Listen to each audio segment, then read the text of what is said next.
Jom kita buat sabun DIY. Jom. Ini kita nak buat sabun DIY, sabun Dobby. Step 1, isikan baldi dengan 9 liter air. Okey, jom kita buat. Mula-mula masukkan 9 liter air. Semua. Okey, 1 liter. 2 liter air.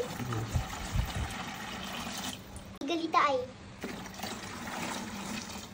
4 liter air. Ini banyaknya. Air. Banyaknya. 6 liter air. Banyak betul tapi 9 ni. 9 rasa 7 liter air.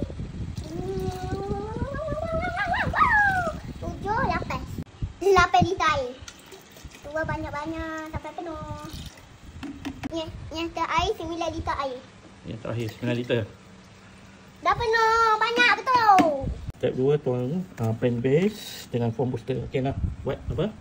Tuangkan nombor 1 ke tong air. Mana nombor 1? Ni nombor 1. Lagi satu? Ni. Ya, masukkan kedua ke dalam tong air. Jom. Okey, masukkan ni ke dalam ni Nana. Masukkan tuang semua. Semua. Nak apa? Tukar. Masukkan tepung.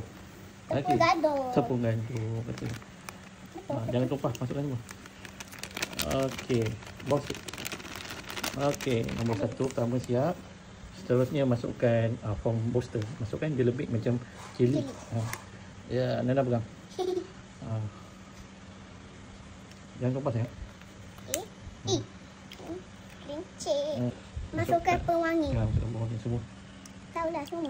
Jangan kuat-kuat. Kalau tumpah sikit. Kelanti atas kipas. Bila dah masukkan semua tu, kita kena kacau dan larutkan dia selama 6 minit. Okey, kacau. Ambil tu, kacau kat atas tu. Kacau dulu selama 6 minit. Kacau laju sikit. Bawah? Tak payah, bawah. Kenapa ni? Seterusnya masukkan antibakteria. Okey, Nana. Apa ni? Antibakteria. Antibakteria. Okey, masukkan. Semua. Ya. Jangan. Pasal so thickener. Okey. Seterusnya tuangkan thickener. Thickener. Okey, sedikit demi sedikit. Okey. Lepas tu kita kena kacau dia. Okey. Okey, kejap baru nak kacau dia dulu. Kacau? Masukkan sedikit demi sedikit, kacau. Nana kacau. Okey, Nana kacau. Okey, sikit baru masukkan lagi. Okey, kacau. Okay, sehingga habis dan kita akan kacau lebih kurang 45 minit lah. Okey. Setelah besok harinya inilah telah jadi. Inilah hasilnya. Cuba angkat dulu, tengok.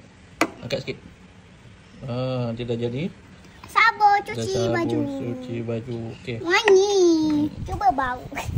Bau wangi kan? Wangi. Seterusnya masukkan sabun ni dalam botol apa tu boleh jual. Masukkan. Sampai habis. Sampai penuh je. Tolak ke atas. Tahu. Okey, ini hasilnya. Kita nak pindahkan dia ke botol yang lebih kecil. Kecilnya. Berapa liter ni? Bukan berapa. Ini 500 ml. Ini kita nak cubalah di dalam ni. Okey. Separuh dulu lah Nana. Separuh dulu lah. Tutup. Stop. Siapa pernah beli sabun DIY, jangan lupa subscribe. Jangan lupa. Subscribe. Inilah hasilnya sabunnya. Oh, jangan goncang.